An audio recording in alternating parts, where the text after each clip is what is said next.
Which seat? 3A. Fake federal ID says she's a judge. Ma'am, stand. Hands where I can see them. I am Denise Lockhart, United States District Judge. You can verify it right now. It's fake. You know how they do this. Cuff her. Hands Now. behind your back. You're making a career. At 4:47 p.m. on a Tuesday afternoon, a black woman was handcuffed in the first-class cabin of a Sterling Atlantic Airlines flight from Atlanta to Washington, D.C. She hadn't raised her voice. She hadn't broken a single regulation. She had done nothing but sit in a seat she paid for, open a laptop, and ask a flight attendant for his name. The woman was the Honorable Denise Lockhart, a United States federal judge with 11 years on the bench, appointed by the President and confirmed by the Senate. The man who triggered her arrest was Craig Pennington, a senior flight attendant with 8 years at the airline and 31 complaints from passengers of color that his employer had buried and never acted on. He looked at her and decided she didn't belong, and before that plane touched the ground, he would set in motion a chain of events that would cost Sterling Atlantic $3.5 million, end his career, and land him in a federal courtroom on the wrong side of a civil rights charge. Judge Lockhart was 54 years old. She had spent more than 2 decades in law, first as a public defender, then as a federal prosecutor, and for the last 11 years as a U.S. District Judge for the District of Columbia. She was flying home from visiting her elderly mother and was due in chambers the next morning to preside over a high-profile discrimination case. She dressed comfortably. A dark cardigan, reading glasses around her neck, a leather bag with case files, no title on display. She walked to seat 3A, placed her carry-on in the overhead bin, and sat down. She was one of 4 passengers in first class. She was the only one who was black. Craig Pennington stood at the front of the cabin watching passengers file in. He was 46 years old, 18 years with Sterling Atlantic, and held the title of lead cabin crew. Among colleagues, he was known for running a tight cabin, a phrase that in his case meant controlling who got attention and who got ignored. Over 9 years, 31 passengers had filed complaints against him. Every single one was a person of color. The complaints described the same patterns: boarding passes questioned, drink service skipped, seats double-checked. In one case, a black surgeon had been asked 3 times whether he was sure he was in the right cabin. Each complaint was closed without action. Pennington had never been disciplined, never been retrained, never been told to change. That afternoon, he watched Lockhart settle into 3A, and his eyes stayed on her a beat too long. Before the doors closed, Pennington approached her row. "Ma'am, I just need to verify your boarding pass." Lockhart handed it over. He studied it longer than necessary, turned it over, held it at an angle. The pass was clear. First class, seat 3A, paid in full. "There might be a seating error in the system," he said. "I need to sort this out." Lockhart's voice was calm. "There's no error. That's my seat." He walked toward the galley. He didn't check a single other passenger's pass. Not the white businessman in 3C, not the couple in row 2. Only Lockhart. He returned 4 minutes later. "Ma'am, other passengers have expressed concern about a possible mix-up." No other passenger had said a word. Lockhart met his eyes. "I'm where I'm supposed to be." Pennington held the look, then turned and walked away. His expression was tight. Lockhart watched him go. She had been a judge long enough to recognize what was happening. She had also been a black woman long enough to know exactly what it looked like. The flight leveled at cruising altitude, and Pennington began first-class service. He started at row 1, hot towels, drinks, a warm smile. He moved to row 2, same routine. He stopped at row 3, served the white businessman in 3C a whiskey neat in a glass tumbler, exchanged a few words, and then walked past Lockhart without a glance. He continued to the row behind her. The older white couple received their drinks within minutes. Lockhart sat with nothing. She waited. After several minutes, she pressed the call button above her seat. The chime sounded. Pennington was visible near the galley, arranging a tray. He didn't look up. 14 minutes passed before he appeared at her row. "Sorry about that. Galley's backed up right now. What can I get you?" She asked for a glass of water. He nodded and walked away. She watched him stop at the row behind her, refill the couple's wine, and chat briefly before disappearing into the galley again. 20 minutes later, he returned with her water.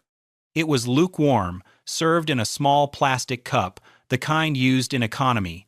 Every other first-class passenger had crystal glassware. Lockhart looked at the cup, then at Pennington. He was already turning away. A second flight attendant, Nora Saunders, 28, 2 years with the airline, stood near the galley partition. She had watched the entire sequence. Her lips pressed together. She shifted her weight. She said nothing. Lockhart set the plastic cup on her tray table, reached into her bag, and quietly opened the voice memo app on her phone. She placed it face down beside her and pressed record. She didn't announce it. She didn't make a scene. She simply began documenting what she already knew wasn't going to stop. Midway through the flight, Lockhart opened her laptop. She logged into the federal court's secure document system and began reviewing case files for the discrimination trial she was set to preside over the following morning. Her screen showed legal briefs, sealed motions, judicial notes. She worked quietly, the way she had on dozens of flights before. Pennington walked down the aisle carrying a tray of empty glasses. He slowed as he passed row 3. His eyes moved to her screen. He didn't stop, but his pace changed. He looked at the laptop, then at Lockhart, then continued toward the front galley. He set the tray down and picked up the in-flight phone that connected directly to the cockpit. "Captain, this is Pennington. I've got a passenger in 3A I need to flag. She's been behaving suspiciously since boarding. She's accessing some kind of material on a laptop that doesn't look right. I don't think she matches the profile of a first-class passenger." There was a pause. The captain asked if the passenger had been disruptive. "Not yet," Pennington said, "but you know how these things escalate. I'd rather be safe." The captain asked what specifically was suspicious. Pennington hesitated for half a second. "She's just not right. Something's off. I'm calling it a security concern." The captain, following airline protocol that gave lead cabin crew authority to flag in-flight threats, contacted Sterling Atlantic Ground Operations at Dulles. He relayed the crew's concern. Ground Operations contacted Airport Police Dispatch and requested that law enforcement officers meet Flight 4721 at the gate upon arrival. The request was logged as a potential security incident. At 30,000 feet, with no crime committed and no regulation broken, the machinery had already started moving, and Lockhart, still reviewing her case files, had no idea what was waiting for her on the ground. Pennington came back down the aisle 10 minutes later. This time, his posture was different. Shoulders squared, clipboard in hand, jaw set. He stopped at row 3 and looked down at Lockhart. "Ma'am, I'm going to need you to close that laptop and stow all personal items immediately. Security protocol." Lockhart looked up from her screen. "Which protocol?" Pennington's eyes flickered. "It's a cabin security protocol. I need you to comply." Lockhart's voice remained even. "There is no FAA regulation that requires a passenger to close a laptop during cruise altitude. I'm not in violation of anything. Which specific protocol are you referring to?" Pennington couldn't name one. His grip tightened on the clipboard. "Ma'am, if you don't comply with crew instructions, I will have you restrained and removed from this aircraft upon landing." The cabin went quiet. The older couple behind her stopped mid-conversation. The man in 1A lowered his newspaper. The white businessman in 3C leaned forward and spoke. "She hasn't done anything. I've been sitting here the entire flight. She's been reading on her laptop. That's it." Pennington's head snapped toward him. "Sir, this doesn't involve you. I'd suggest you stay out of it." The businessman held his gaze for a moment, then sat back, shaking his head. 2 rows behind Lockhart, a woman traveling with her teenage daughter quietly raised her phone and began recording. She angled it carefully, capturing Pennington standing over Lockhart's seat, his posture aggressive, his voice loud enough to carry through the cabin. Lockhart hadn't moved. Her hands were still on the keyboard. Her expression was calm, but her eyes were sharp. She had spent her career watching people abuse authority. She recognized the pattern. She also recognized that this was no longer just poor service. It was something else entirely. Pennington didn't walk away. He planted himself beside row 3 and raised the stakes. "Ma'am, I'm now going to need you to hand over that laptop. It's being classified as evidence related to a security concern." Lockhart closed the laptop slowly but kept it on her tray table. Her voice was clear enough for the rows around her to hear. You have no authority to seize my personal property. I am a fare-paying passenger in a confirmed seat. I have broken no law and violated no regulation. You are not law enforcement. Pennington's face flushed. He turned toward the galley and called out, Nora, come here. Nora Saunders appeared from behind the partition. Pennington pointed at Lockhart. I need you to stay here and keep eyes on this passenger in case she becomes aggressive.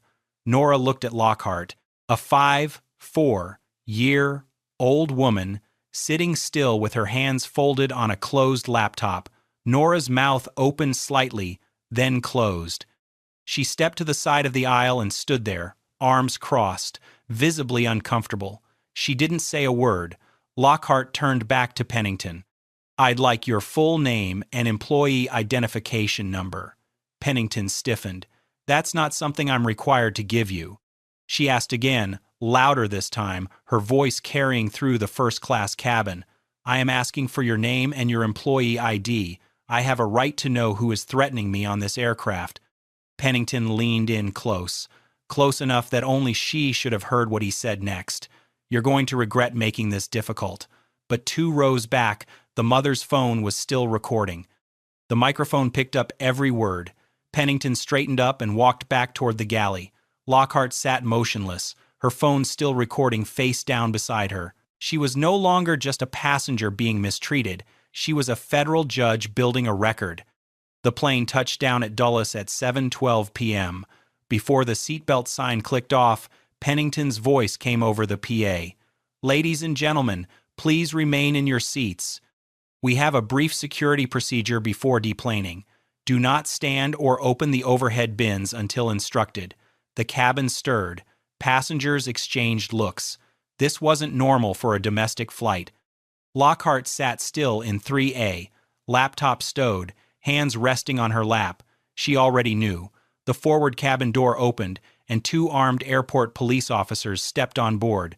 They were directed immediately to row 3. Officer Vince Delano, 36, led the way. His partner followed a step behind, hand resting near his belt. Pennington intercepted them before they reached Lockhart. He spoke in a low voice, but not low enough. She's been non-compliant since boarding. Aggressive, refused direct orders from cabin crew. I flagged it as a possible security threat. I'd be careful with her. Delano looked past Pennington toward 3A. He saw a middle-aged woman sitting upright, hands visible, expression calm. No raised voice, no disturbance, no indication of anything resembling a threat. He approached her row.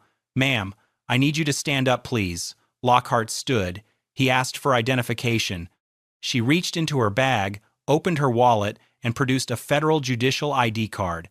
It showed her photograph, her full name, her title, the Honorable Denise Lockhart, and her court, United States District Court for the District of Columbia. Delano looked at the ID. He looked at Pennington, who stood behind him near the galley. He looked back at the ID. The cabin was silent. Every passenger in first class was watching. The businessman in 3C had his jaw tight. The older couple behind her hadn't moved. Delano held the ID in his hand for a long moment, and then he made the worst decision of his career. Delano stared at the ID. Federal Judge, U.S. District Court. The photo matched the woman standing in front of him.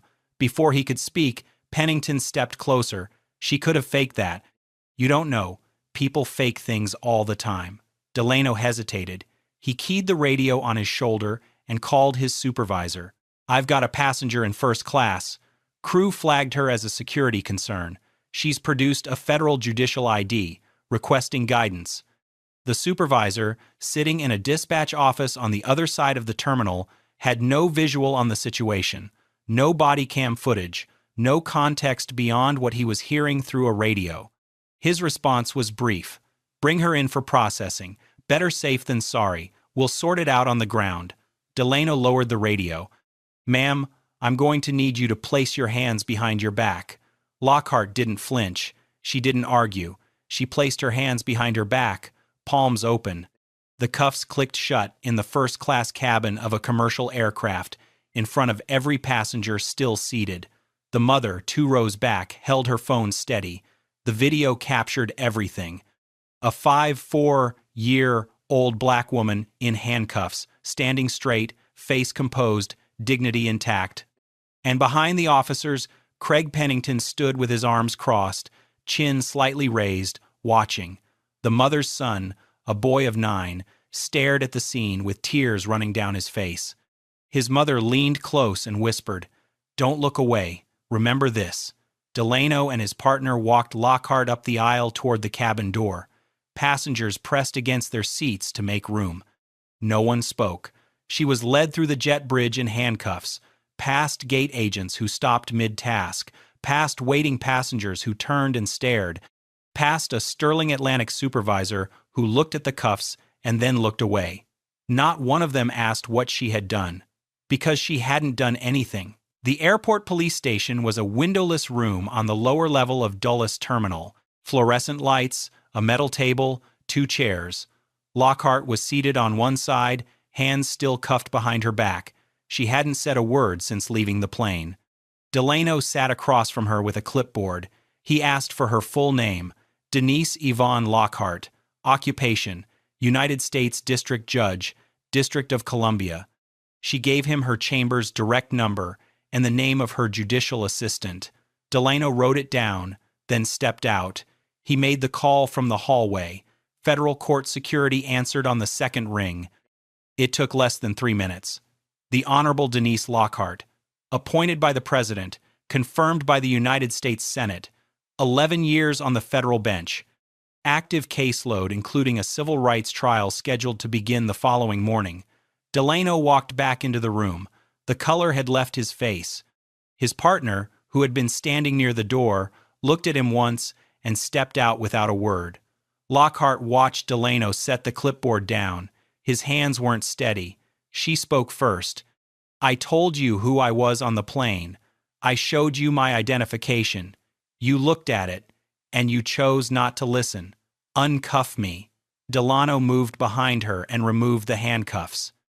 The red marks on her wrists were already visible. He started to speak. "Judge Lockhart, I'm sorry, She cut him off. "Don't apologize to me. That's not what I need from you right now. What I need is for you to document everything that happened on that aircraft and in this room. Every word that flight attendants said to you, every instruction your supervisor gave, every second I spent in these cuffs. Because this is not over." Delano nodded. He picked up his pen. His hand was shaking. The call started before Lockhart left the station. Her senior law clerk, reached by phone at 8:40 p.m., contacted the federal court's administrative office immediately. By 9:15 p.m., the chief judge of the U.S. District Court for the District of Columbia was on a call with the Department of Justice. The message was direct. A sitting federal judge had been handcuffed and detained on a commercial flight based on nothing but the word of a flight attendant and the color of her skin. The DOJ Civil Rights Division opened a preliminary inquiry that same night. Agents were assigned. Evidence preservation requests were sent to Sterling Atlantic Airlines, to Dulles Airport Police, and to the airline's ground operations office. Lockhart provided her audio recording, over 40 minutes of continuous documentation, including Pennington's whispered threat, his fabricated security claims, and the moment the cuffs went on. The mother's video surfaced on social media within 24 hours. It was 3 minutes and 47 seconds long. It showed Pennington standing over Lockhart's seat. It showed the officers approaching. It showed a 54-year-old black woman being handcuffed in first class while a flight attendant watched from the galley with his arms crossed. It showed a 9-year-old boy crying. Within a day, the video had 2 million views. By the end of the week, it had passed 11 million. National news networks ran it on every cycle. Legal experts appeared on cable broadcasts calling it one of the most clear-cut cases of racial discrimination on a commercial flight in recent memory. Sterling Atlantic Airlines released a statement. The airline is aware of the incident and is conducting a thorough internal review. We are committed to the safety and dignity of all passengers. The statement said nothing about Pennington, nothing about the 31 prior complaints, nothing about the federal judge they had allowed to be arrested on their aircraft. It said nothing because they were already afraid of what was coming. Lockhart retained civil rights attorney Claudia Ferreira, a former DOJ prosecutor who had built a reputation dismantling institutional discrimination cases with surgical precision. Ferreira filed a federal lawsuit against Sterling Atlantic Airlines, Craig Pennington individually, and the Dulles Airport Police Authority. The claims included racial discrimination, unlawful detention, civil rights violations, and intentional infliction of emotional distress. Then discovery began, and what it revealed was worse than anyone outside the airline could have imagined. Internal records showed all 31 complaints against Pennington. Every single one involved a passenger of color. Every single one had been closed without discipline. HR emails between supervisors described Pennington as old-fashioned and a bit rough around the edges, but ultimately harmless. One email from a regional HR manager advised a black woman who had filed a complaint that crew discretion in managing cabin dynamics was standard practice across the industry, and that her experience, while regrettable, did not constitute a policy violation. Training records showed that Sterling Atlantic's entire diversity and inclusion program consisted of a single 4-5-minute online video module. 40% of cabin crew had never completed it. Pennington was among them. But the most damaging evidence came from Pennington's own company email account. He had sent messages to colleagues mocking black passengers seated in first class. One read, "Another one in 2B who clearly used someone else's miles." Another said, "Full cabin today." 3 of them up front, "Going to be a long flight." The airline had access to these emails. Their servers stored them. Their filters flagged nothing. Their managers saw the complaints pile up year after year and never once connected the dots. They knew who Pennington was. They knew what he was doing. And they did nothing because no one had made enough noise to force them to care. The DOJ Civil Rights Division moved faster than Sterling Atlantic expected. Federal prosecutors reviewed the evidence, the audio recording, the passenger video, Delano's body cam footage, Pennington's call to the cockpit, and his statements to the officers on board, and made a decision that would elevate the case beyond a civil matter. They charged Craig Pennington with deprivation of rights under color of law under 18 U.S.C. Section 242. The legal theory was precise. Pennington was not law enforcement. But by contacting the captain, triggering a security alert, directing armed officers to a specific passenger, and feeding them false claims of aggression and non-compliance, he had effectively weaponized state authority against Lockhart. He had used police as an instrument of racial discrimination. That, prosecutors argued, brought his actions within the reach of federal civil rights law. Pennington was arrested at his home on a Wednesday morning. 2 federal agents knocked on his door at 6:15 a.m. His mugshot was released that afternoon and circulated nationally within hours. Sterling Atlantic suspended him immediately, calling it a personnel matter under review. Officer Vince Delano faced a separate reckoning. An internal investigation by the Airport Police Department found that he had seen valid federal judicial identification, heard a flight attendant with no law enforcement authority override that identification, and proceeded with an arrest without independent verification. He was placed on unpaid leave pending the outcome of the review. His partner was reassigned. The Airport Police Department entered into a consent agreement with the DOJ requiring new protocols for all airline-initiated law enforcement requests, including mandatory independent verification of crew claims before any passenger could be detained. The machinery of accountability was now moving on multiple tracks, and none of them were slowing down. The criminal trial began on a Monday in federal court and lasted 2 weeks. The prosecution's case was methodical and overwhelming. They opened with Officer Delano's body cam footage, which showed the moment he boarded the aircraft, Pennington intercepting him in the aisle, the whispered briefing, the walk to row 3, and the handcuffing of a woman who had not moved, not raised her voice, and not broken a single rule. They played the mother's cell phone video. The jury watched a 9-year-old boy cry as a 5'4" black woman was led away in handcuffs while a flight attendant stood in the galley with his arms folded. They played Lockhart's audio recording. 40 minutes of continuous documentation, Pennington's fabricated security protocol, his demand for her laptop, his whispered threat, "You're going to regret making this difficult." They presented his emails, the jokes about black passengers in first class, the language, the tone. Then 7 other former passengers took the stand. All people of color. All had flown Sterling Atlantic and encountered Pennington. One woman described being moved from her first-class seat to economy because Pennington told her there had been an overbooking error. There hadn't been. A black professor testified that Pennington had asked to see his boarding pass 3 times on a single flight while never once checking the white passengers around him. The patterns were identical. The behavior was consistent. The airline had done nothing.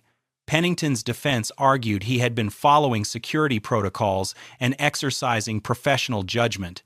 The prosecution dismantled this in a single afternoon. They brought Sterling Atlantic's own operations manual into evidence. No protocol existed for what Pennington had done. None. The jury deliberated for 4 hours.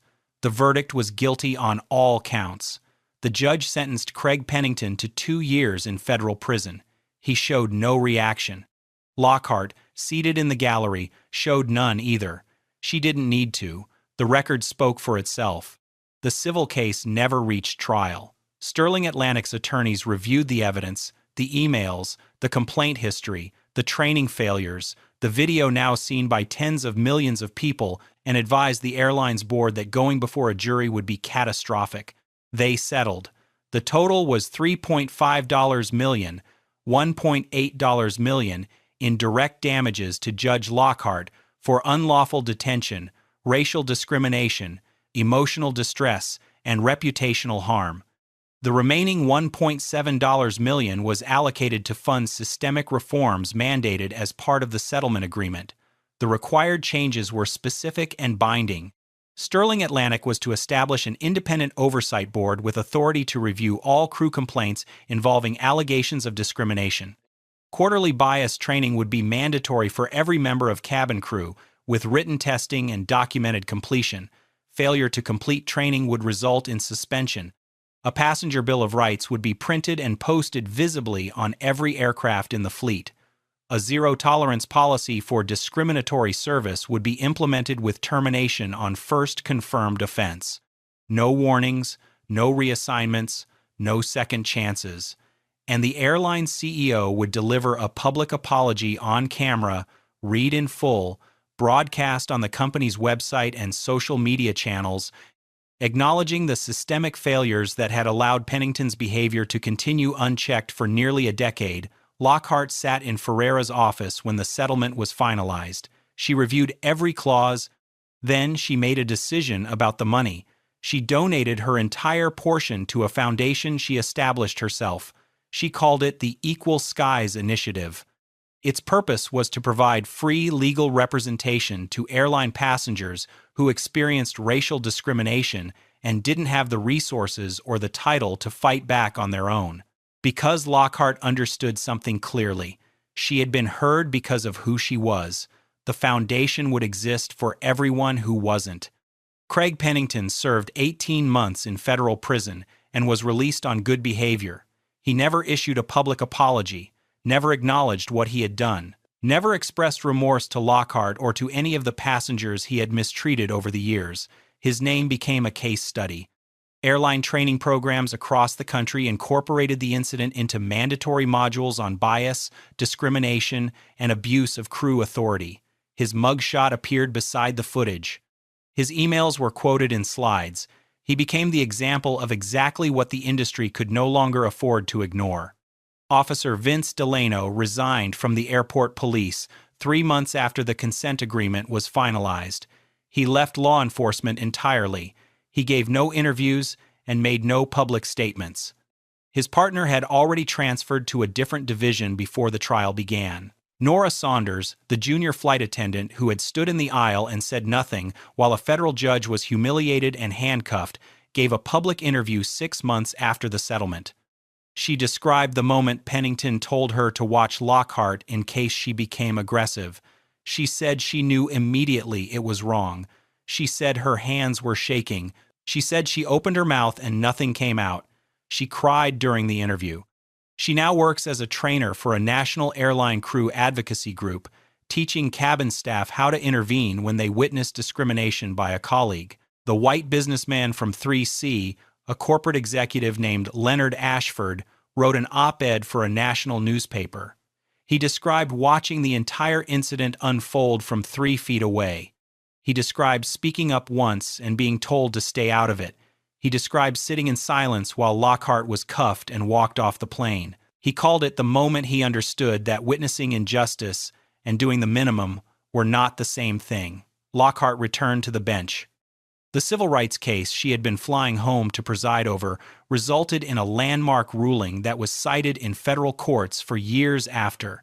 She never gave a single public interview about the flight, never wrote about it, never appeared on a panel or a podcast. She let the footage, the verdict, and the record speak for themselves. Sterling Atlantic's internal training video now opens with a single clip from that flight. Pennington standing in the galley with his arms crossed while a federal judge is led past him in handcuffs. The screen holds on the image for 5 seconds before a caption appears. This is what failure looks like. This case was disturbing, but the one on the right ends in a way no one expects. Don't look away from me. I asked you a question. You're going to answer it right now. Sir, we didn't do anything. We're just Don't talk waiting back. for I know how our this goes. You kids think rules don't apply to you. This is my iPad. It's ours. Funny how you all say the same thing. Hand it over before I make this real ugly. Please. At 12:47 p.m., inside a McDonald's on Broad Street in suburban Richmond, Virginia, 3 black children sat in a corner booth, sharing a 20-piece nugget box and laughing over their iPads. Elijah was 12. Naomi was 10. Isaiah had just turned 7. They were well-dressed, well-mannered, and completely absorbed in their screens, the kind of quiet Saturday scene that wouldn't draw a second glance from anyone paying attention.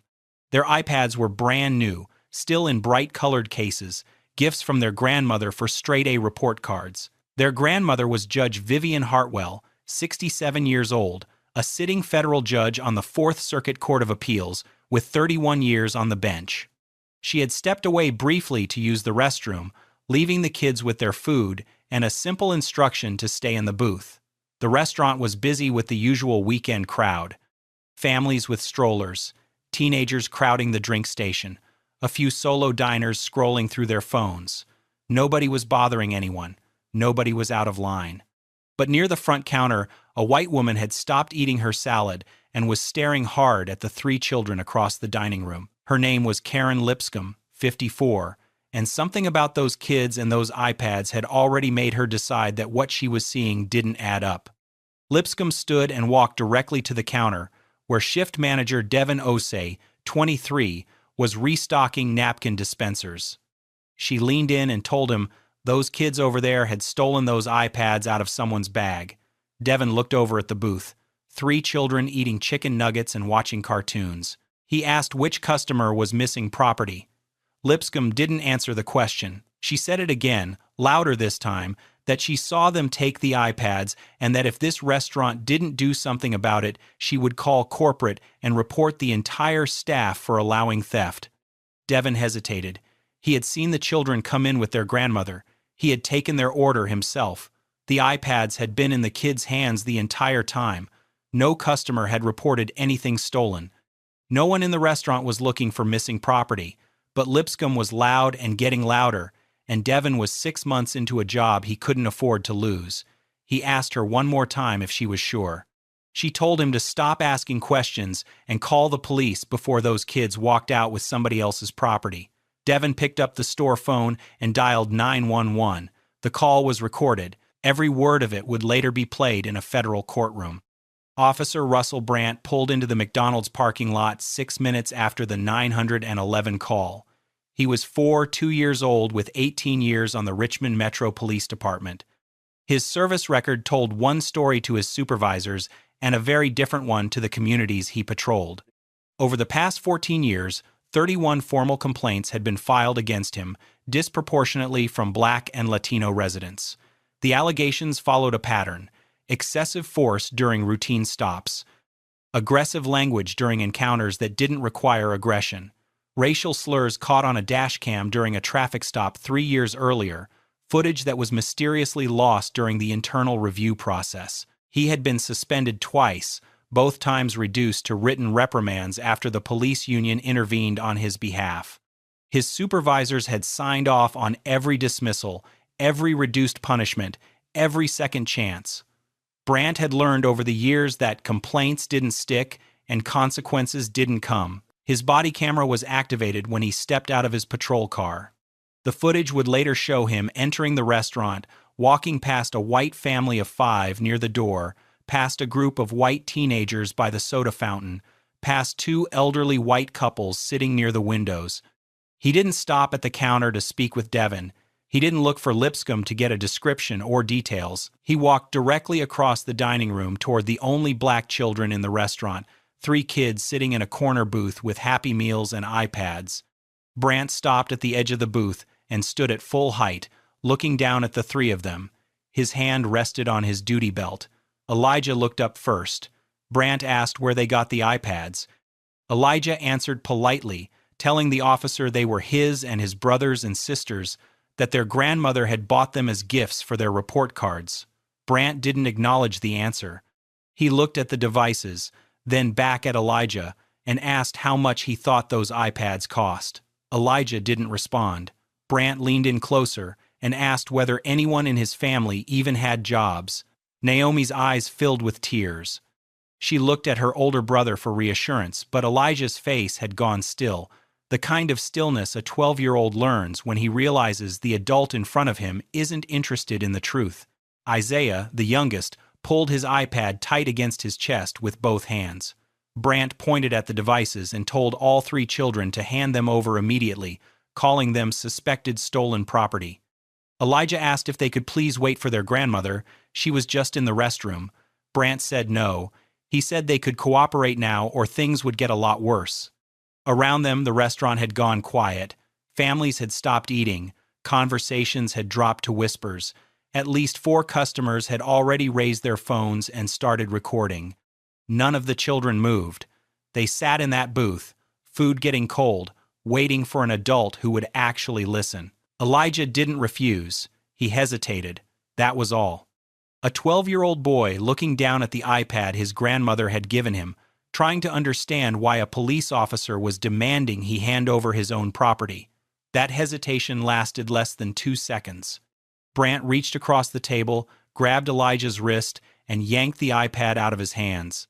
The motion was fast and hard enough that Elijah's shoulder jerked forward and his elbow knocked over a drink cup, sending orange soda across the tray. Isaiah screamed. Not a defiant scream, not a tantrum. The scream of a 7-year-old watching a grown man in uniform grab his brother. Brandt turned to the youngest child and pointed directly at his face. "Shut your mouth before I give you something to cry about." Naomi was frozen, tears running down both cheeks, her iPad sitting on the table in front of her. Brandt picked it up out of her trembling hands without a word. Isaiah was still holding his, both arms wrapped around it, pressing it into his small chest like it could protect him. Brandt reached down and pried the child's fingers off one by one. When Isaiah still wouldn't let go, Brandt pulled the device free and shoved the boy backward into the booth seat. The back of Isaiah's head hit the wall behind the booth with a sound that made the woman in the next table gasp. A man near the counter stood up and shouted, "They're children!" Brandt turned toward the dining room, pointed at the crowd, and said anyone who interfered would be arrested for obstruction of justice. He keyed his radio and reported 3 juvenile suspects, possible theft, uncooperative, requesting backup. All 3 children were sobbing. Their Happy Meals sat untouched. The iPads were stacked on the table behind Brandt's back like evidence from a crime scene that never existed. Officer Nina Saldano, 29, walked through the front door 4 minutes later. She had been with the department for just under 3 years. What she saw when she entered was not what dispatch had described. There were no juvenile suspects. There was no theft in progress. There were 3 children crying in a booth, a crowd of visibly upset customers, several phones recording from different angles, and her senior officer standing over the scene with 3 iPads lined up on the table behind him like confiscated contraband. Saldano moved to Brandt's side and spoke quietly. She told him this looked like a misunderstanding. She said maybe they should talk to the manager and figure out what actually happened before going any further. Brandt didn't lower his voice. "I've been doing this longer than you've been alive, rookie. These kids are lying." Saldano looked at the children. She looked at the crowd. She looked at the phones pointed in their direction, and she stepped back. She did not intervene. She did not challenge him again. She stood to the side and watched what happened next. Brandt told Elijah to stand up. The boy stood slowly, legs unsteady. Brandt turned him around and patted him down in front of the entire restaurant. Hands across the boy's pockets, his waistband, his sides. A 12-year-old in a McDonald's being searched like a suspect on a street corner. When Brandt was done, he asked all 3 children for identification. They stared at him. They had none. They were children. Brandt stepped back to his radio and called dispatch again. He requested a juvenile transport unit and stated his intention to take all 3 minors into custody for theft and uncooperative behavior. In the booth, Naomi held Isaiah's hand. Elijah stood where Brandt had left him, arms at his sides, staring at the floor. He didn't say a word. The restroom door opened, and Judge Vivian Hartwell stepped back into the dining room. She had been gone less than 5 minutes. What she walked into was nothing close to what she had left behind. Her 3 grandchildren were crying. Elijah was standing near the booth with his arms at his sides, face blank. Naomi and Isaiah were pressed together in the seat, holding hands. A uniformed officer stood over them with their iPads stacked on the table behind his back. A second officer stood off to the side doing nothing. The restaurant was silent except for the sound of her grandchildren sobbing. Vivian crossed the dining room without hesitation. "What is happening to my grandchildren?" Brandt turned. "Ma'am, step back. These children are being detained." Vivian did not step back. She stopped directly in front of him and spoke clearly and without raising her voice. She gave her full name. She told him she was the children's grandmother. She told him the iPads were their personal property, purchased by her 2 weeks ago as gifts for their report cards, and that she had the receipts on her phone if he wanted to see them. Brandt cut her off before she could finish. "I don't care who you say you are. I've heard every story in the book. You people always have an excuse." He told her that if she didn't step back immediately, she would be placed under arrest for interfering with a police investigation. Vivian did not move. She looked at him with the kind of stillness that comes from 3 decades of sitting behind a federal bench and hearing every lie, every excuse, and every abuse of authority a courtroom can produce. She said, "I am a federal judge on the 4th Circuit Court of Appeals. You are unlawfully detaining 3 minor children without probable cause, and everything you are doing is being recorded, including by your own body camera." Brandt laughed. Not a nervous laugh, not an uncomfortable chuckle, a full, open, dismissive laugh captured in high-definition audio by the body camera mounted on his own chest. A federal judge. "Right, and I'm the president." He told Vivian to sit down or he would put her in handcuffs too. The body camera recorded her expression. It did not change. Vivian asked for his badge number. He refused. She asked for his name. He refused. She asked for his supervisor's name. He told her she wasn't in charge here and to stop asking questions. Vivian reached into her purse, took out her phone, and dialed 911. She identified herself by name and title. She requested that a patrol supervisor be sent to the McDonald's on Broad Street immediately. She stated that an officer was unlawfully detaining her 3 minor grandchildren without probable cause and had used physical force against them. She then made a second call. This one was to her son, Colonel Terrence Hartwell, the children's father, a Judge Advocate General officer stationed at Fort Lee, 30 minutes south. She told him what was happening in 3 short sentences. He said he was on his way. Outside in the parking lot, Officer Saldano had already stepped away from the door. She stood near her patrol car and keyed her radio to dispatch. She asked them to run a name, Vivian Hartwell, federal judge, 4th Circuit Court of Appeals. The response came back in under 2 minutes.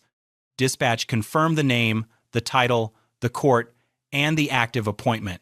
Saldano lowered her radio and stood still in the parking lot. The color had drained from her face. She looked back through the glass doors at Brant, still standing over the booth, and understood exactly what was about to happen. Sergeant Dale Compton, 48, pulled into the McDonald's parking lot 14 minutes after the first call. He had been with the department for 22 years and held a supervisory role over patrol officers in the district. Before he could reach the front door, Saldano stepped into his path. She spoke quickly and quietly. She told him the grandmother of the children inside had identified herself as a federal judge. She told him dispatch had confirmed it. Vivian Hartwell, 4th Circuit Court of Appeals. Active appointment. Compton stopped walking. He looked at Saldano for a long moment without speaking. Then he went inside. The body camera footage from Brant's chest would later show Compton crossing the dining room in 4 seconds. He walked directly to Brant and told him to step away from the family. Now, Brant turned. He started to explain the situation, the call, the iPads, the children's refusal to cooperate. Compton cut him off. Step away from the family, officer. That is an order. Brant's jaw tightened. He held his ground for a beat, then stepped back. But his body camera picked up what he said under his breath as he moved. Doesn't matter who she is. Those kids had no business with that kind of stuff. The microphone was 3 inches from his mouth. Every word was recorded. Compton approached Vivian, lowered his voice, and attempted to de-escalate. He returned the 3 iPads to the children. He apologized for the interaction and said the department would look into what had occurred. Vivian handed 1 iPad to Naomi, 1 to Isaiah, and 1 to Elijah. Then she looked at Compton and told him she was not accepting his apology. She said this was not a misunderstanding. This was racial profiling of 3 children. This was physical aggression against minors. Her youngest grandson's head had been slammed into a wall. Her oldest grandson had been patted down in a public restaurant, and every moment of it was going to be addressed formally, thoroughly, and publicly. Compton nodded but said nothing. There was nothing left to say. The first cell phone video hit social media before the Hartwell family had even left the parking lot. It was posted by a college student named Aisha Cohn, 20, who had been sitting 2 booths away eating a McFlurry when Brant walked in. Her phone had been recording from the moment Brant grabbed Elijah's wrist. The footage ran just over 9 minutes. It captured the grab, Isaiah's scream, Brant telling a 7-year-old to shut his mouth, the moment Isaiah's head hit the wall, the pat-down of a 12-year-old boy, Vivian's arrival, her calm identification as a federal judge, and Brant's laugh. That single video reached 2 million views within 48 hours. It was shared across every major platform. News outlets picked it up the same day. Local affiliates ran segments that evening. National networks followed by morning. The headline wrote itself. The McDonald's had 6 security cameras covering the dining room from different angles. All 6 were recording that Saturday afternoon. When attorneys for the Hartwell family filed a preservation request, the footage was subpoenaed within the week. It showed everything. Every angle confirmed what the cell phone videos had already made public.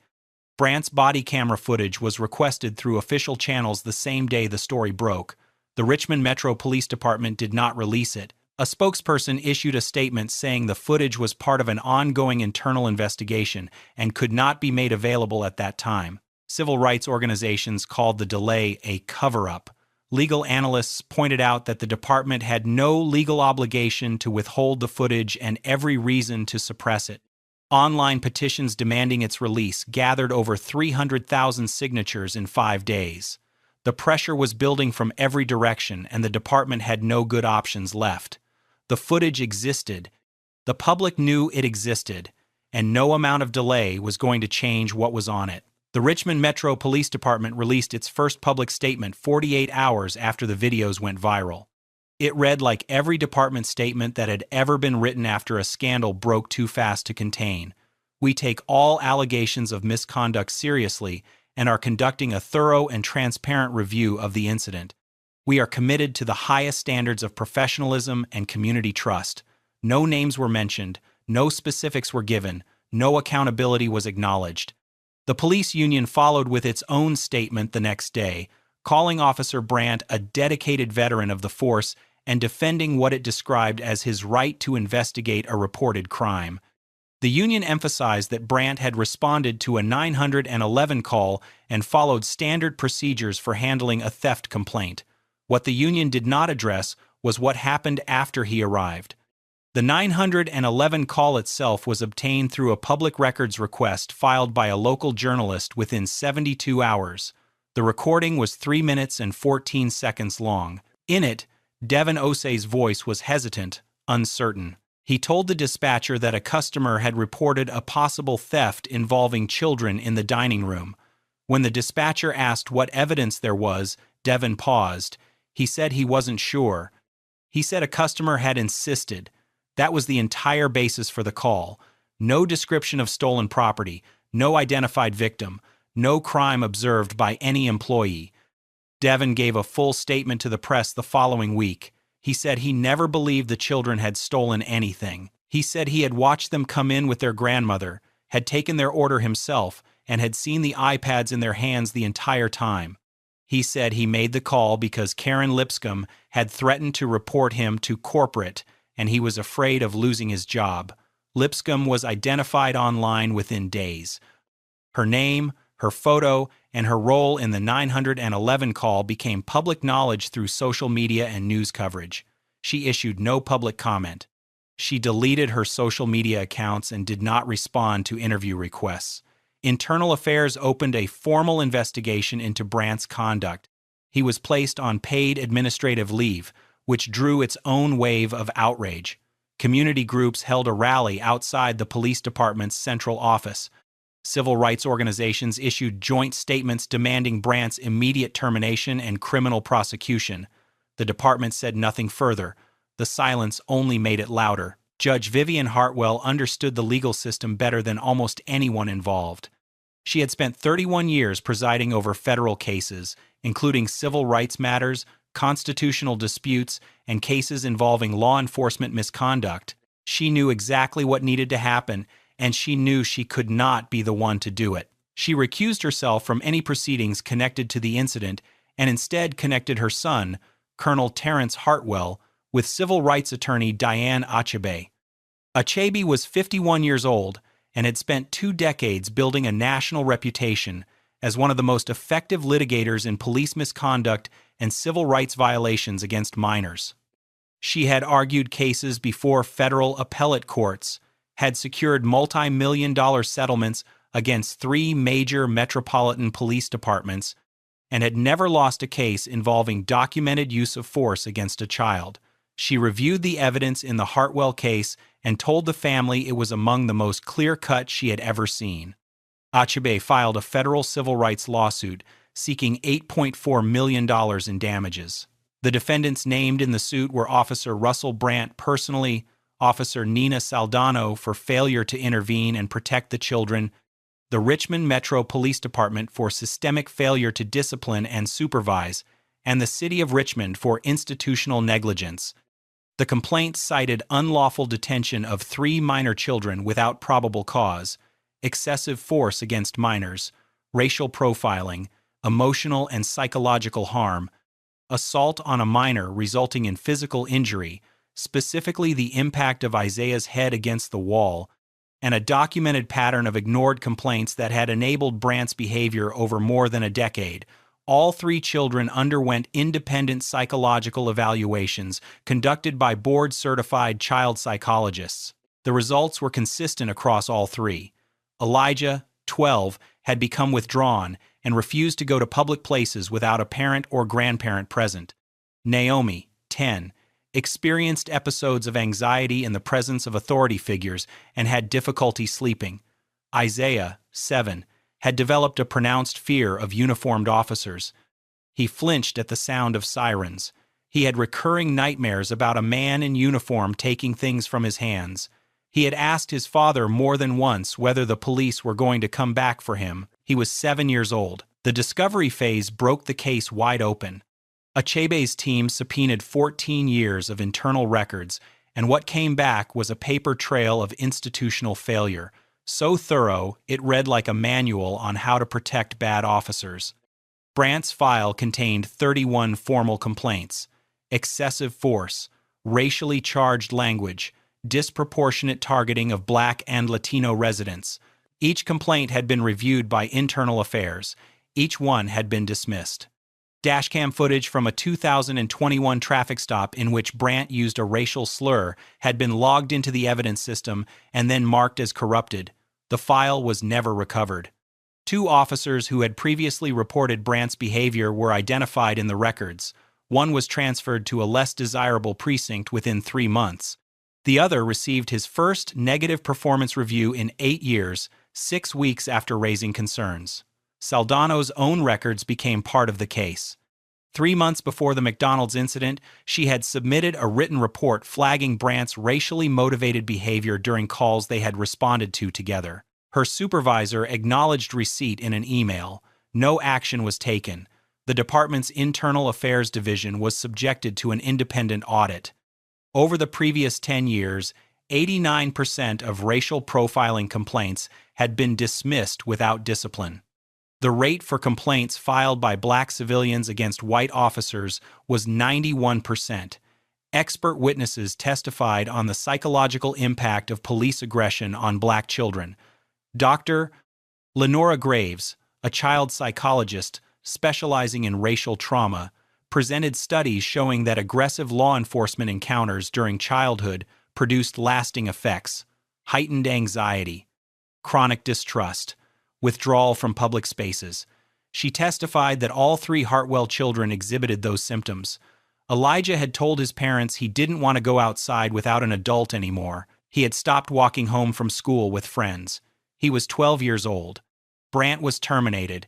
His law enforcement certification was permanently revoked. A federal grand jury indicted him on 3 counts of assault on a minor, unlawful detention, and deprivation of rights under color of law. He pleaded not guilty. His attorney argued he had responded to a legitimate 911 call and followed procedure. The trial lasted 9 days. The jury saw everything: body camera footage showing him grab a 12-year-old's wrist, shout at a 7-year-old, pry a child's fingers off an iPad, and shove that child into a wall. 6 angles of McDonald's security footage, cell phone videos from 4 customers, the 911 call that started it all, 3 minutes of a shift manager reporting a complaint he never believed, and Brandt's own words captured by his own equipment. Those kids had no business with that kind of stuff. The jury deliberated less than 5 hours. Guilty on all counts. 4 years federal prison. Saldano was fired for failure to intervene. 2 supervisors who dismissed prior complaints were demoted. The police chief was forced to resign after records showed he had personally signed off on dismissing 14 complaints against Brandt over 7 years, including the lost dashcam footage. The city of Richmond settled the civil lawsuit for the full $8.4 million. No negotiation, no reduced offer. The footage was indefensible, and every attorney in the city's legal office knew it. The Hartwell family used a portion of the settlement to establish the Hartwell Children's Justice Initiative, a nonprofit providing free legal representation and trauma counseling to children who had been subjected to police misconduct. Diane Achebe joined the advisory board. Within its first year, the initiative took on 37 cases across Virginia, most of them involving Black and Latino minors who had been stopped, searched, or detained without cause. Elijah continued therapy twice a week. Progress was slow, but it was real. He started walking to school again. He began talking to friends about what happened instead of going quiet when the subject came up. One evening after dinner, he told his grandmother he wanted to be a lawyer. Vivian looked at him for a long moment and told him he could be whatever he wanted to be. Isaiah still flinched at sirens. His therapist said the response was involuntary and would take time. He slept with a nightlight now and sometimes crawled into his father's bed after a bad dream. He was 7. Naomi wrote a letter to her school about what had happened in the McDonald's that Saturday afternoon. Her teacher helped her revise it. The local paper published it on the front page of the community section. She was 10 years old, and her words were clearer than most of the statements the police department had released. The McDonald's on Broad Street installed a small plaque near the corner booth. It read, "Every child deserves to feel safe." The Richmond Metro Police Department entered a federal consent decree requiring independent civilian oversight, quarterly bias audits, mandatory de-escalation training for all officers, and a zero-tolerance policy for complaints involving minors. Body camera compliance became subject to random monthly review with automatic suspension for violations. Brandt walked into a McDonald's and saw 3 black children with iPads. He didn't see kids, he saw suspects. A federal judge saw her grandchildren crying, and a jury saw the truth. If you think this situation was bad, wait until you see what happens in the case on the right-hand side. Don't move! On your knees! Now! You don't belong here! I live here. I'm Commander Darnell Sutton, U.S. Navy. Yeah, sure you are. Everybody's something around here. My military ID is in my pocket. You can verify it. You people always got a story. Always think the rules don't apply. At 6:14 a.m., on a quiet suburban street in Virginia Beach, 5 federal agents, with weapons drawn, threw a decorated black Navy SEAL face-first onto his own driveway. The man was Commander Darnell Sutton, 43 years old, a 1-year Special Operations veteran with 5 combat deployments, a Silver Star, and a service record most people would never be cleared to read. He had been loading his truck in workout clothes, heading to base for a pre-deployment briefing.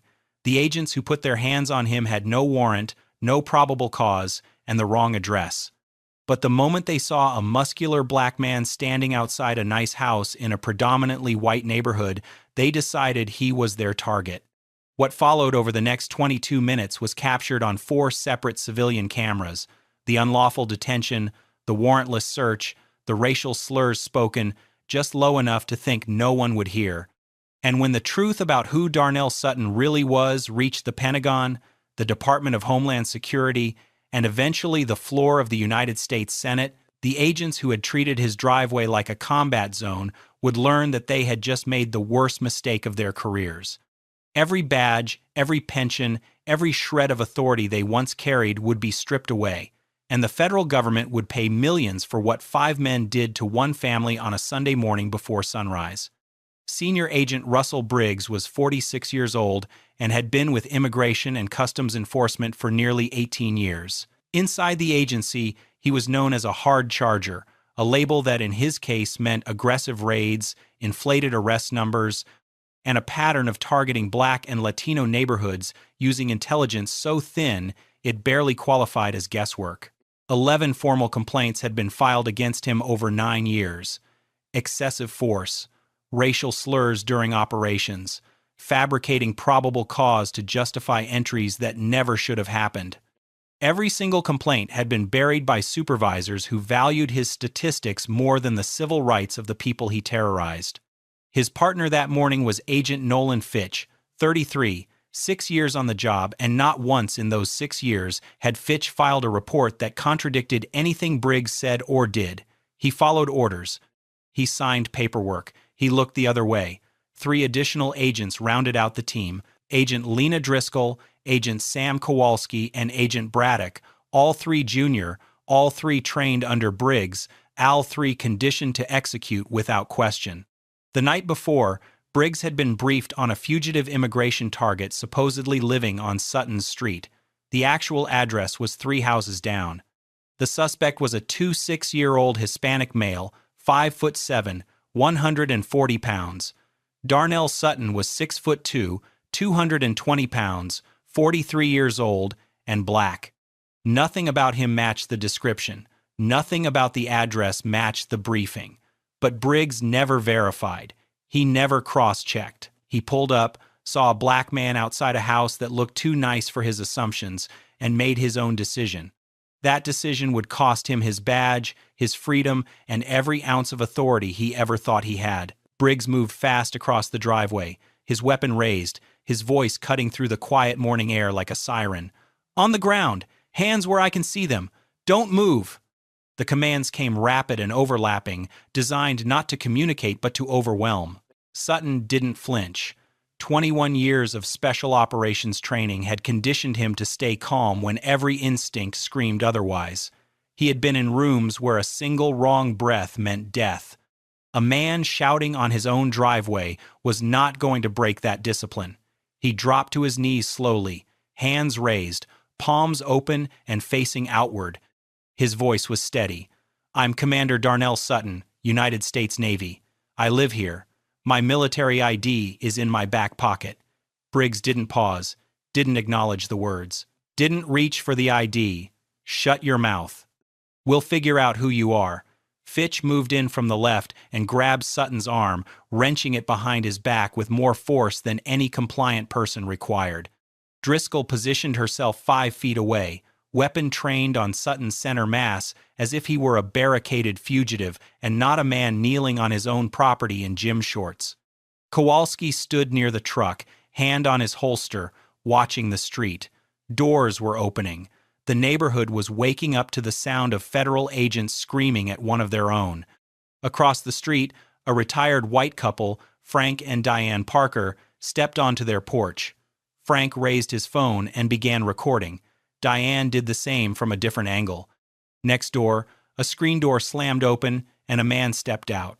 Cal Engstrom, 50 years old, retired Marine Staff Sergeant, Sutton's neighbor for 6 years. His voice carried down the driveway.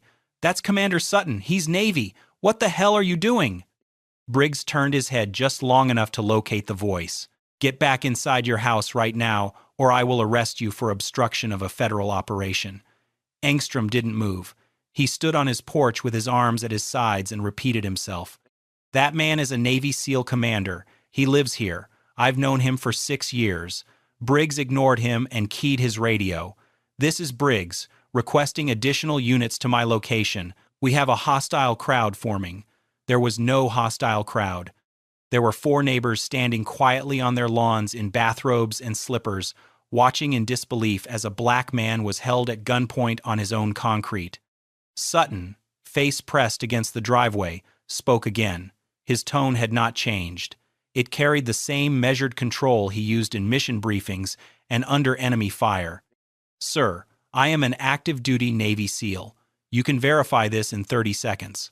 My commanding officer is Captain Ronan Ashford at Naval Special Warfare Command. Please call him."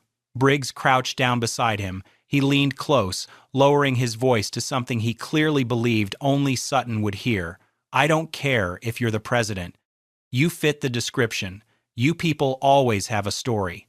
What Briggs did not know was that Frank Parker's phone, held steady from only 20 feet away, was recording video with crystal clear audio.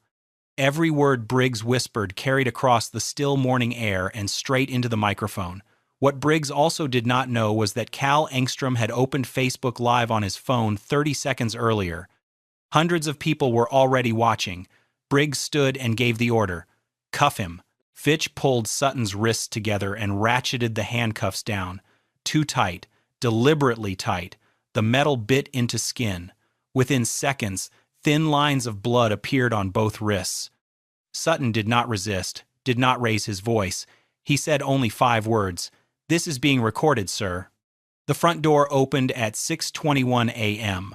Dr. Vanessa Sutton, 40, a trauma surgeon at Centera Norfolk General Hospital, stepped onto the porch in a robe and bare feet. She had heard the shouting from the bedroom.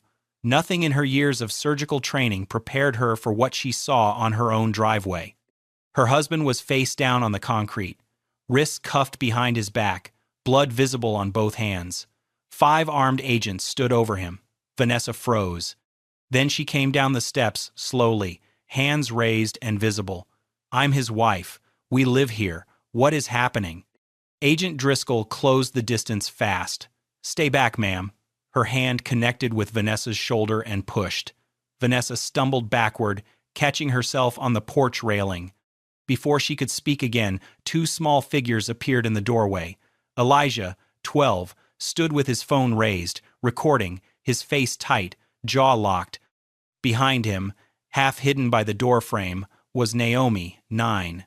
She was crying, not loud. The quiet, shaking kind that comes when a child sees something that breaks the version of the world they believed was safe. Briggs pointed at the children. "Get them inside!" Now, Vanessa positioned herself between the agents and her kids. "We own this house. My husband is active-duty military. His ID is in his pocket. Please just look at it." Briggs cut her off.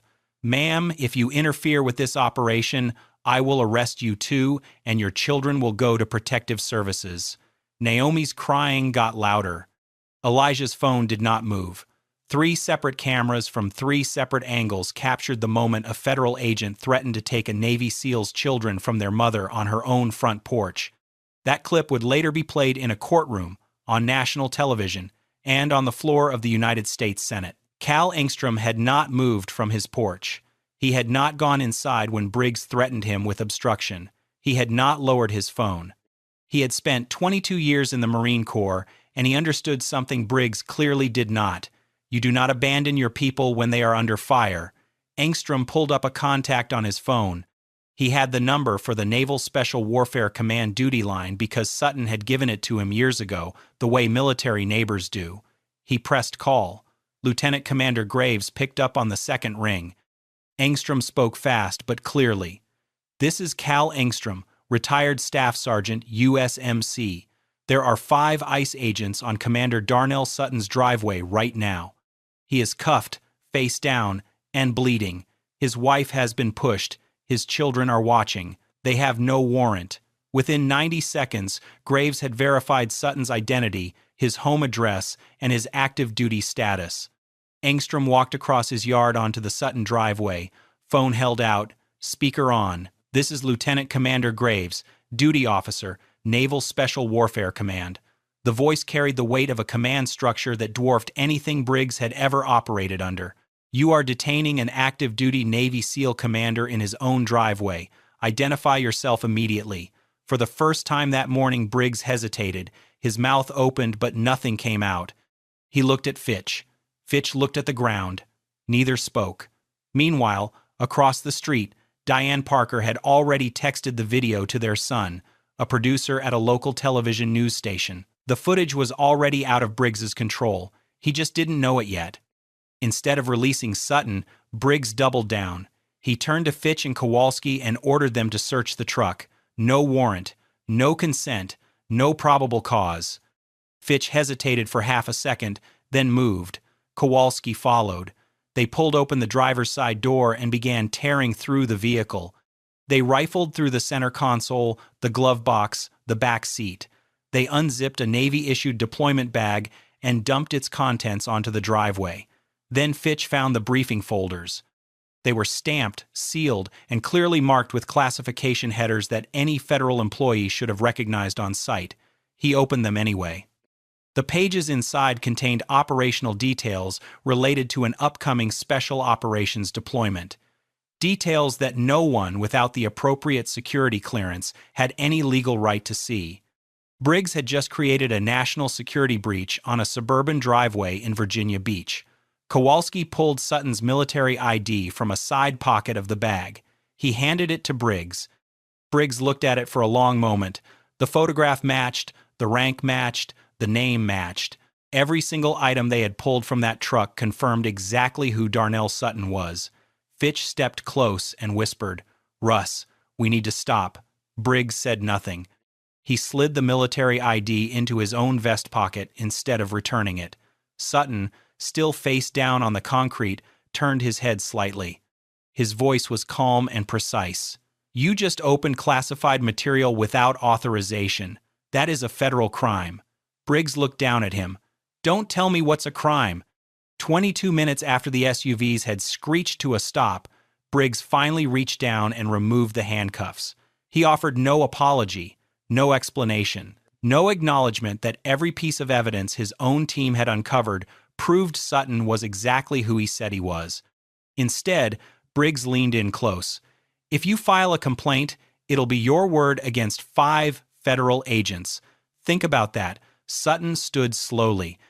His wrists were raw, the skin broken in 2 places, blood dried in thin lines down both hands.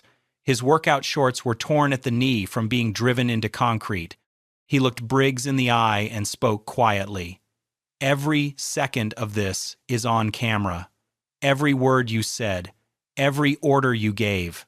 You searched my vehicle without a warrant and opened classified documents." He paused. "I don't need to file a complaint. The United States Navy will file it for me." Briggs held the stare for a moment, then turned without a word. The 5 agents climbed back into their SUVs.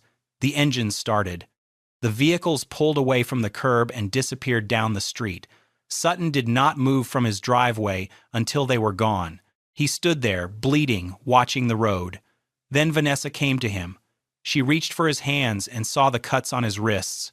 The children were still in the doorway. Naomi had stopped crying but had not moved. Elijah had lowered his phone but had not stopped recording. And for the first time that morning, Darnell Sutton's composure broke.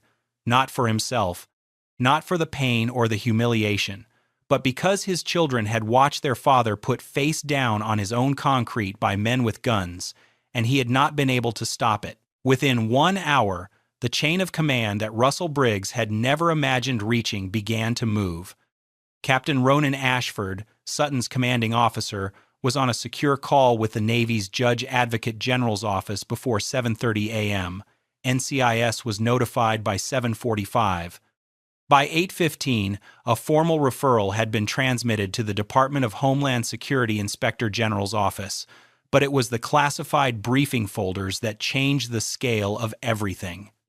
The moment Briggs's team opened those documents on an unsecured driveway without clearance, the incident stopped being a civil rights matter and became a national security one. A mandatory counterintelligence review was triggered. The FBI was looped in. Secure channels that existed for wartime contingencies were now active over a suburban street in Virginia Beach. Ashford called Sutton personally that afternoon. His voice was direct. "Darnell, this isn't going to be swept under anything. I've already spoken to the Admiral. This goes all the way up." Sutton listened, said little, and thanked his commanding officer. That evening, the Parkers' Sun aired the driveway footage on the local news.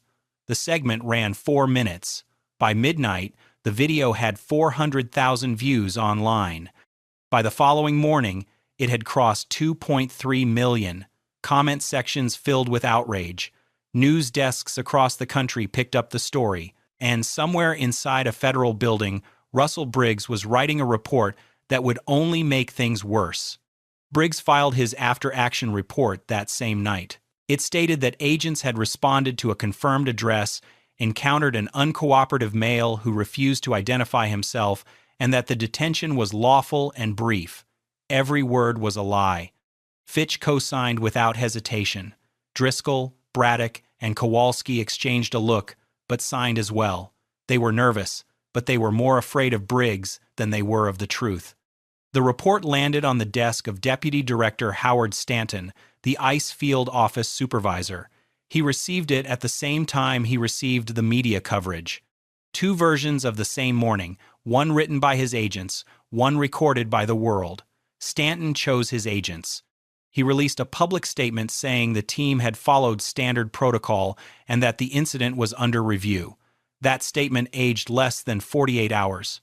DHS Inspector General investigators arrived with subpoenas. They wanted body camera footage, GPS data from both SUVs, the original operational briefing, and the complete personnel files of all 5 agents. The briefing clearly showed the target address was 3 houses down from Sutton's home. The GPS confirmed the SUVs had stopped directly in front of Sutton's driveway, and the body cameras, the devices designed to document exactly these kinds of encounters, had never been turned on. Briggs had told Fitch to hold off on activating them before they exited the vehicles. But it no longer mattered. 4 civilian cameras had captured everything. Every shout, every shove, every whispered word Briggs thought no one would hear. The joint investigation between NCIS and the DHS Inspector General's office began within days and expanded faster than anyone inside ICE had anticipated. Investigators pulled Briggs's complete personnel file, 11 formal complaints over 9 years, excessive force, racial slurs, fabricated probable cause. 2 of those complaints came from previous raids where black homeowners had been targeted at wrong addresses. In both cases, the homeowners had provided identification immediately. In both cases, Briggs had detained them anyway. Every complaint had been reviewed internally. Everyone had been dismissed. When investigators traced the dismissals, 4 of them led directly to the same name: Deputy Director Howard Stanton. The man who had stood behind a podium and told the press his agents followed standard protocol had personally buried nearly half the complaints filed against the agent who had just created a national incident. Then the emails surfaced. Investigators recovered an internal message Stanton had sent to a colleague 18 months earlier. The words were plain. Briggs gets numbers. That's what matters. A few complaints come with the territory. That single sentence would later be read aloud under oath in a congressional hearing. It would be printed in newspapers, quoted on cable news, and cited in a federal lawsuit. Meanwhile, the counterintelligence review reached its conclusion. The classified materials Briggs's team had opened on Sutton's driveway were SCI-level documents tied to an upcoming special operations deployment. Briggs held no security clearance at that level. None of his agents did. By opening those folders in an unsecured environment, they had potentially compromised an active military operation. The FBI opened a separate investigation into the breach. What had started as 5 agents pulling up to the wrong house was now a civil rights case, a criminal matter, and a national security incident running on 3 parallel tracks. The Sutton family retained Denise Chamberlain, a civil rights attorney and former Department of Justice prosecutor who had built her career on winning cases most lawyers considered unwinnable. She had taken on police departments, federal agencies, and municipal governments, and she had never lost a misconduct case that went to trial. After reviewing the evidence, she told the Suttons it was one of the most documented cases of federal abuse she had ever seen. The federal lawsuit was filed in the Eastern District of Virginia. It cited unlawful detention, excessive force, warrantless search and seizure, Fourth Amendment violations, racial profiling, intentional infliction of emotional distress, including the threat to remove the Sutton children, and a national security breach resulting from unauthorized access to classified material. The named defendants were Briggs, Fitch, Driscoll, Kowalski, Braddock Deputy Director Stanton, and the Department of Homeland Security. The complaint ran 94 pages. Attached as exhibits were all 4 civilian videos, the original operational briefing showing the correct target address 3 houses away, Briggs's false after-action report, Stanton's internal emails, and the classified document handling report from the counterintelligence review. But it was discovery that delivered the final blow.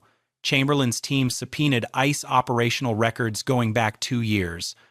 They found that Briggs had been involved in 31 raids where agents arrived at the wrong address.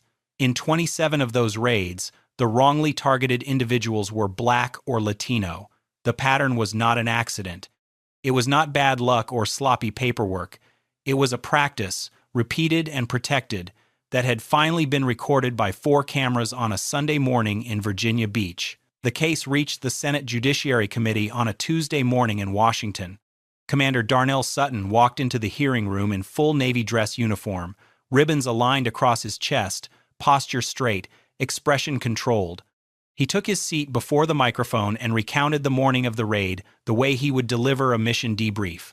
Calm, precise, no embellishment. He described the SUVs arriving, the weapons drawn, the commands screamed before he could speak. He described kneeling on his own driveway with his hands raised, identifying himself clearly and being told to shut his mouth. He described the cuffs cutting into his wrists and the blood running down his hands. And then he described his 9-year-old daughter standing in the doorway, crying, while a federal agent pointed at her and told her mother that if she interfered, her children would be taken to protective services. The chamber went silent. Dr. Vanessa Sutton testified next. She spoke about what the raid had done to her children. Naomi had nightmares about men with guns coming to the house. She refused to sleep with her bedroom door closed. Elijah would not go outside before sunrise. He had stopped riding his bike in the driveway. Cal Engstrom, in a press suit he clearly did not wear often, testified about what he had witnessed from his porch. His voice was blunt and unwavering. Deputy Director Stanton was called next. He invoked the Fifth Amendment 14 times. Briggs was called after him. He did the same. Then a senator leaned into her microphone and read a single line from Stanton's internal email. Briggs gets numbers. That's what matters. A few complaints come with the territory. The clip trended nationally within hours. The indictments came down within weeks. Briggs was charged with federal civil rights violations, filing a false federal report, and unauthorized access to classified material. Fitch was charged with civil rights violations and filing a false report. Both men had signed documents they knew to be lies and participated in a detention they knew to be unlawful. Driscoll, Braddock, and Kowalski, facing the same charges, chose a different path. They cooperated with federal prosecutors in exchange for reduced charges and provided testimony that confirmed two critical facts. First, that Briggs had ordered them not to activate their body cameras before exiting the vehicles. Second, that Briggs had seen the correct address on the operational briefing and chose to approach Sutton's house anyway. Stanton was indicted separately for obstruction and failure to report known patterns of misconduct. The man who had dismissed complaints, protected Briggs, and told the press his agents followed protocol now faced his own federal charges. All 5 agents were terminated. Stanton was forced to resign. The civil lawsuit brought by Denise Chamberlain on behalf of the Sutton family settled for $4.7 million, one of the largest individual ICE misconduct settlements in history. At sentencing, Briggs received 5 years in federal prison. Fitch received 2. Stanton received 18 months. The ICE field office was placed under a federal consent decree requiring independent oversight of all raid operations for the next 10 years. The careers that had been built on inflated numbers, buried complaints, and unchecked authority were finished, not because someone filed a report, because 4 civilians pressed record. Commander Darnell Sutton returned to duty. He deployed on schedule, the same briefing, the same mission, the same oath he had honored for 21 years. The raid did not stop him. The scars on his wrists healed. The ones on his family would take longer. Before he left, he spoke at a community event in Virginia Beach. He stood at a podium in civilian clothes, Cal Engstrom beside him, the same man who had refused to leave his porch when a federal agent told him to go inside. Sutton spoke without notes. "I've operated in war zones where the rules of engagement were stricter than what those agents followed in my driveway. My children watched their father treated like a criminal in his own home by people who swore an oath to protect this country." He paused. "I swore the same oath. The difference is, I meant it." The room was quiet for a long time before the applause came. The Sutton family used a portion of their settlement to establish a legal defense fund for military families and civilians targeted by unlawful federal raids. Within 6 months, the fund had taken on its first 12 cases. Denise Chamberlain joined the advisory board. The Parker's video, now viewed over 19 million times, was incorporated into a DHS-mandated training program on racial bias. Every new ICE agent in the country would watch the footage of a decorated Navy SEAL commander bleeding on his own driveway while his daughter cried in the doorway. Weeks after Sutton deployed, Vanessa shared a school essay Naomi had written for a class assignment about someone she admired. It was short. The handwriting was careful. The words were simple. "My dad protects people he's never met in countries far away, but nobody protected him in our driveway." Now, watching footage like this, it can really stick with you, right? Some of these clips stay in your head, especially late at night when you're trying to fall asleep. And speaking of sleep, if you're someone who lies awake at 2 or 3 a.m., mind racing, unable to shut off, I know how frustrating that is. You're exhausted, but your brain just won't stop. And the worst part? The less you sleep, the worse it gets. Your energy crashes, your mood suffers. Everything feels harder than it should. I struggled with this for years. Tried melatonin, white noise, warm milk. Nothing worked long term. Then I found something called the 3-0-day uninterrupted sleep reset. It's a science-based program, no pills, no medication, that actually retrains your brain to sleep through the night. 7 to 8 hours, uninterrupted. Over 30 days, it rewires your sleep system. And once you're done, you keep the results. There's a maintenance plan so you don't slip back. Look, if you've tried everything and nothing sticks, this is different. Check the link in the description. Seriously, try it, and I'll catch you in the next story.